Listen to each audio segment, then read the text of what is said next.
issue about this policy, let me first of all express my excitement about the kind of attention this policy has gained because I have a personal experience which makes this policy very dear to me. Because myself, before I entered the university after secondary school, even though I had become the overall best student, I wanted to do medicine, I stayed home for 3 years. And it was purely because I didn't pay. And after 3 years, when I gained my admission, to be able to pay the admission fee was the biggest challenge I've ever had in my life. And it took some two benefactors in my church who put together 20% of my school fees to be able to start university of Ghana. Justice Nation and the staff, they put the money together and they helped me to start. But when I entered the University of Ghana, I paid the 20%, the rest, accommodation and everything was a challenge in common talk. But when they gave me that room, that was the time betting was very popular and selling of beds were very popular. And I had to go and get somebody to pay for the bed so that I'll pay to that person. And in 1 month, things were so difficult. So my purchase space, I have to sell it and go and use the money to take care of myself. I slept in the team room for almost 3 years. And so this is so personal to me. And I know there are a lot of young people that went through the same thing, that are going through the same thing that I went through. In fact, when you look at the statistics, the universities altogether give admission up to about 125,000 every year. Out of the 125,000, only 74,000 are able to make it to the university. So it means that from 45,000 do not make it to the university. Why don't they make it to the university? Because they can't afford their admission. So they are qualified, they are good, they have their future ahead of them, but they are not able to get the opportunity to go into the university. And so this policy was made advised to cure that major challenge that a lot of our young people are going through. And 45,000 young people is not a small number. And so our thinking is that for all those young people who do not have anybody to help them go to the university, President Mahama and the NDC will take care of your initial cost to enter the university, remove the barrier from entering into level 100. And so you get your admission letter and you just walk to the university and register and start your school. So the stress that you would have gone through to go to Professor Jampo or come to Dr. Kitabuamo for help would have been removed. Now, when you get into the school, you all know that starting may be easy or starting may be difficult, but the most important part is staying in school for the next 4 years. I was very fortunate in Legon after my first year because of my grade point average. I had scholarship. Student aid gave me full scholarship to pay the fees for all the 4 years. And I was on financial scholarship as well. Something was coming. And I enrolled on student loan. And my life became easy on campus. But some may not be able to get a scholarship. Indeed. So there was that question about, so you are solving the entry problem with this promise of no fee stress. Then the person gets to level 100. From level 200, what happens next? Exactly the point I was about to make. So the person gets into school, first year is taken, he must go to second year, school fees must pay, upkeep must come in. How does the person survive? And so there too, there's a stress that must be dealt with. And that is what President Mahama is saying, that for everybody who enters into level 100, and that person is having school fees challenge, and that person requires financial assistance, that person after enrolling free in level 100 would have to register for the student loan. And so from second year, the student loan will now take care of your school fees and the rest for the rest of the period. But again, let's come back. Student loan. How much do we give on the student loan? It has its own financial difficulties, and I'm going to come to the challenges and how we'll deal with that. But the student loan is given to students sometimes at the end of the academic year because it is yearly. Sometimes it is given mid-second semester.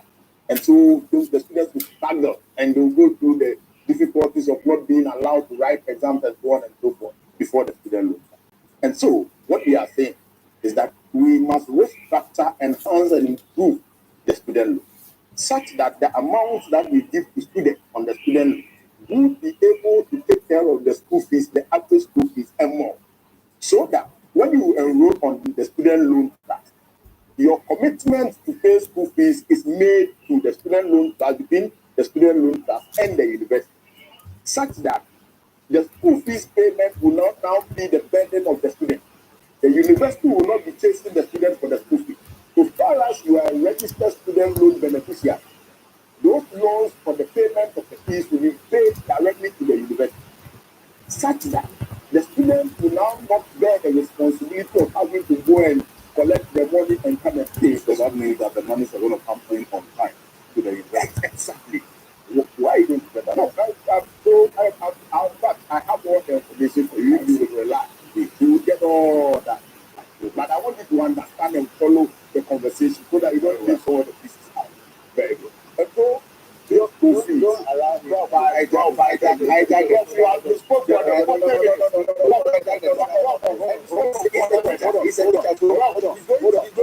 hold on. That's why you spoke for the allow me to speak. For the purposes of our viewers. Yeah. Yes. For the purposes of our viewers, they must understand this very well. And so, from second year to your final year, if you are a student loan beneficiary, your school fees will be paid directly to the university. And whatever difference they may be for upkeep will be given to you at the appropriate time. So you'll be getting the loan, you are giving the student money for upkeep as well. I mean, it's a student loan. So if we are able to make provisions for student loan up to 6,000 Ghana, you should be able to pay your school fees and get some for maintenance. You understand? Now, the challenge, the question you ask immediately, let me go to that. Get fund, which is by law supposed to feed or finance the student loan card, is by law supposed to provide up to about 10% of the funding for student loan to the student loan class, up to 10%. Currently, we are providing less than 1% of the GET fund money. The GET fund to have received about 7.9 billion Ghana cedis. 4 billion out of that money is collateral. It's not coming. You will not get it. The 3.9 billion that is available has been capped for government expenditure and other things. And some 1.5 billion goes to pre-SHS and pre-tertiary and all those things. From MEGA, 800 million goes to tertiary education and all those things. Now, our point is that, first of all, the money that is going to the student loan trust is inadequate to finance the requirements for student loan in this country. And so you have the case whereby students apply for student loan and they are getting mere loans like 900 Ghana a year. What are you going to use it for? You will use it for nothing, absolutely nothing. It yields no result. And so what we are saying, as mentioned by President Mahama, is to enhance our commitment to student loan transfer. And by our actuarial analysis, we have estimated that even if government is able to allocate 3%, only 3% of the commitment to student loan transfer, and we don't even do the 10%, we should be able to be raising it from about 300 million Ghana, which will make it possible for the students on the student loan to get about 6,000 Ghana. And so that means that if they are going to get 6,000 Ghana, then they will be able to take care of the school fees and be able to get some difference for other things, including books. And you see, the thing about students in the tertiary institutions is that mostly for those of us who do not have parents who are taking care of us in school or who are well-to-do, everything else that you do, including the books and the photocopies, if you even do photocopies, are done by yourself. And you have to find a way to do that. And student loan is your only one-stop shop for extra cash to do all those things. And without that, you don't have anything. And so we believe that an enhancement and improvement of the student loan platform would be very crucial. And if you look at government finances, we are well within means to be able to improve the allocation to the student loan platform. And I have given you the number. Now, let's even go further and do some extra analysis on where to get the money. I have said that 4 billion has been collateral, and out of the 3.9 billion, over a billion has been capped by the government, being used for other unnecessary things. I mean, I use the word advice and unnecessary things, including hiring a private jet for the president to fly all over the world, and we pay $20,000 an hour and so on and so forth. But the point is that If government decaps the debt fund, the debt fund alone would be able to release enough, including 300 million a year, to be able to take care of this policy in terms of the first year's school, and be able to get additional to improve the student loan class, so that we will be able to take care of the continuing students and all the other important things. And again, government subvention to the university. It is suffering because of the collateralization of that fund. Because the cash is not there.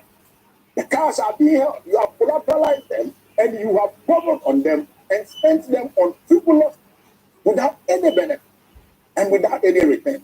And so that is the kind of challenge that we are going to have. But with this policy that we have proposed, we believe that the funding will be the least of our problem. It is the public policy implementation efficiency that will be a problem. And that is what we have to look at. Eliminating moral hazard and adverse selection. Because indeed, you would want the money to follow the numbers. And so, the University of Ghana says that they have admitted 20,000 people. If they have admitted 20,000 people, how are you going to verify that indeed the 20,000 people are those who have been duly admitted and you have to pay for them? That's where the moral hazard comes in. Where you have rent tickets and individuals who want to take advantage and create those names so that government will pay. And so there must be an efficiency mechanism to track the numbers and be able to pay according to the numbers. So for example, that the universities are having, Ghana Ministry of Education is having. And so you get your admission letter, you go register. As the registration goes on to the close, every activity on the dashboard is received by the government of Ghana, so that the government knows how many students have registered and the commitment to student loan trust fund, and for that matter, the commitment of student loan trust fund to the payment. And again, beyond that, a monitoring mechanism, efficient monitoring mechanism, efficient pocket mechanism that can follow the numbers and be sure that the 20,000 people that registered are actually in school and the beneficiaries are not robots. And so all these are the implementation details that will help in implementing this efficiently and sustainably.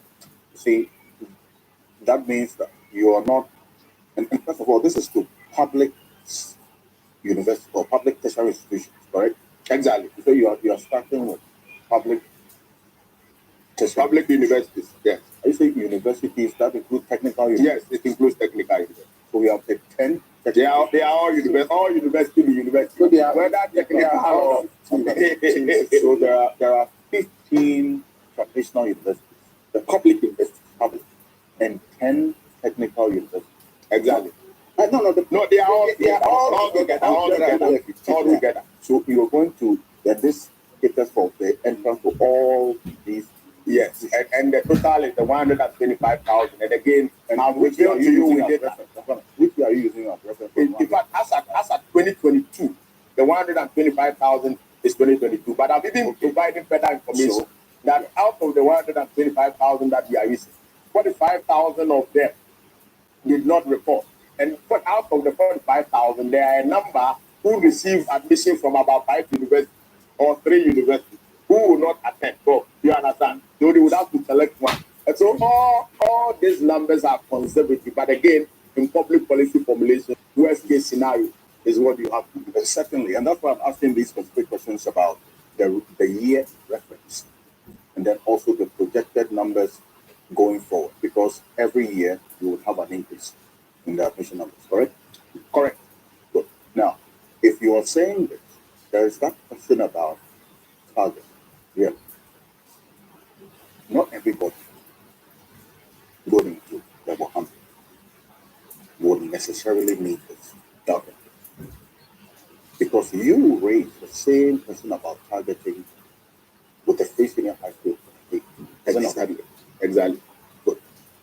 So, are you considering this proposal coming from even the UTAG National? When I spoke to him this week, right? Okay. That this policy, if you implement it targeting those who actually need it, then it would answer the question of sustainability. Because you've done the numbers. I'm listening to you will ask some questions about the numbers you have provided. But would you consider targeting? Okay. So let me first of all start from this angle. The NDC is a social democratic party. Okay. And as a social democratic party, equity is one of our key pillars. Yes, egalitarianism. And perhaps maybe let me use this opportunity to illustrate maybe to some analysis what equity actually means. So let's assume there are 3 young people who want to watch football over a fence. And there's a tall one, there's a middle height one, and there's a short one. And they are standing beyond the fence to watch the football. And the tall person can see the football match, and he's enjoying alone. The middle height gentleman cannot see, the short one cannot see. And you have 3 boxes on which they can stand and watch the ball. 2 things happen. You either give each of them 1 box to stand on, and when you distribute the 3 boxes, you would realize that the tall man would increase and see more. He's seen already, but he will see more, which means no value to him. The middle height man will now start seeing, and he would also enjoy. But the short man will still not see the ball because he's so short that 1 box is not enough for him to view the match. That is equality. Now, on the other flip side, equity, which is what we believe in, which is what we have been advocating, which is what is consistent with what Newton was saying, and which is what we have consistently said about creativity, is that the 3 boxes. Now, you leave the tall man who can watch the ball without any elevation. Then you give 1 to the middle height man who can watch with 1 box. Given to him, he will be fully elevated and he can watch the ball. Then the shortest one, you will give him 2 boxes so that he can also watch the ball. And so what will happen is that now all the 3 of them will equally be enjoying the game and everybody will participate in the process. That is equity. And so this principle that we have espoused in the past consistently, and which was the reason why we started the pre-senior high school with the day student and was progressively thinking of expanding, but in a manner that is sustainable and efficient. It's the same principle we would hope to bring to this. But for starters, we believe that the current systems that we have in Ghana is not ample, strong, and foolproof enough to be able to help us to do that election. We have had discussions at the manifesto committee level. We have done analysis of the land commission data, the DPLA data, and the NIA data, as well as possibly synchronizing bank data, and all these 3 data, so that we are able to generate some metrics that will be able to tell you the income levels of the parent, so that you will be able to target. But it is not ready. The data is not with our data system in this country, And so what it means is that for starters, you may be applying the principle of equality, but the ultimate aim is to apply the principle of equity, so that you would be able to target and be able to save resources for those who actually need it. Is this captured in the document? Do you want us to write all this English? I'm asking. Have you ever seen a manifesto with all this English? You don't want the special work. This is your own. No. And my God, I am a member of the manifesto committee. Actually, we drafted the manifesto for the youth. And you are also aware that I lead policy engagement for the party. And I speak to all the CSOs. In all these conversations, this idea, in fact, the last time we engaged Edward at the Kofia Sare, we had a very extensive conversation on this in particular, in terms of targeting, because the targeting is not only for this project, it is also for PSHs. And remember, we have promised that we want to extend PSHs to private senior high school. But again, after before you ask your question, you see when it was continuing. I am providing all the information. I'll provide all the information without your questions. So you allow me, you not know the you understand? I'll ask you. So let me. When you look at the case of PSHs, you have the case where the poor people who are living in poor and underprivileged areas go to Saito, like I attended Saito. And no matter how intelligent sometimes we may be, we may not be able to pass very well because of the lack of facilities for teaching and learning, the quality of education. And we are those who mostly fail from those underprivileged areas. Then those who fail are those who are not able to get placed into secondary school. and to enjoy the PSA. So you go to Northeast, where about 65% of the students that finish JHS are not able to continue to secondary school because maybe they have not passed very well and they are not able to get school. Then you said that 65% to now go to the private schools where no parent is going to pay their school fees. Can they go to the private senior high school? What is the essence of the private senior high school?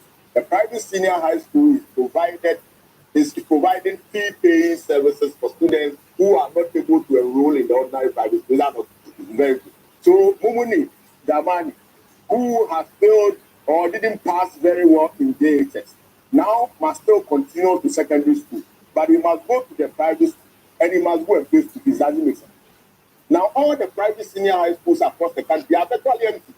They have the buildings, they have the boarding facilities, and the students are not there. Because there's PSHS. Who would want to send their children to the private schools? Yes. And so what we are saying is that forget about the inefficiencies that the double track and all those issues, the problems that it has brought to education. If you want to scrap double track, you will still need to provide space for the numbers. How do you provide the space?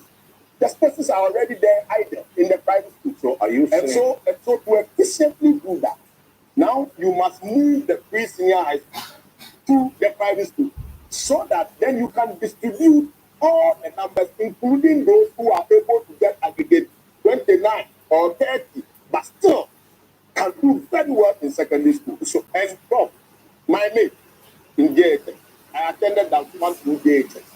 In fact, at the time when I wrote my BNC, I got, I think, aggregate 1. My colleagues in my area who were, from Google, who wrote the other, some got aggregate 6 and all that. And guess what? We went to different. I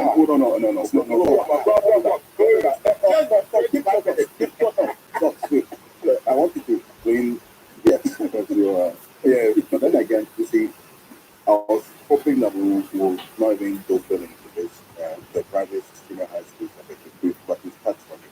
Because if you are seeking to extend it to the private senior high schools, there's some study that we have already okay, after we are working with them on that.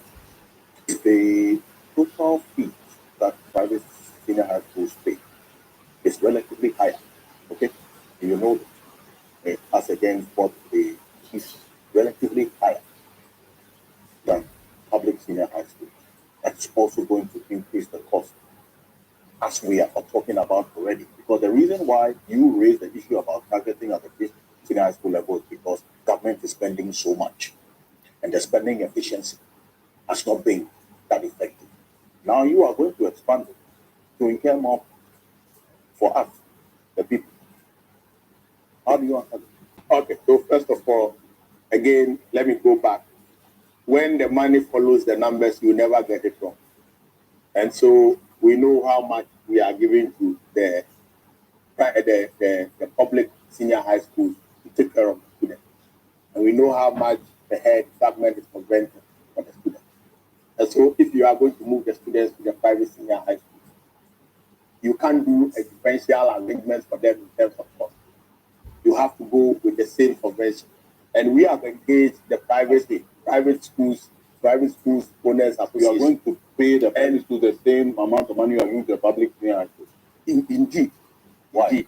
Yes, because if it's following the numbers, but the private schools have the orientation as profit. Yeah, but you see, that is the point.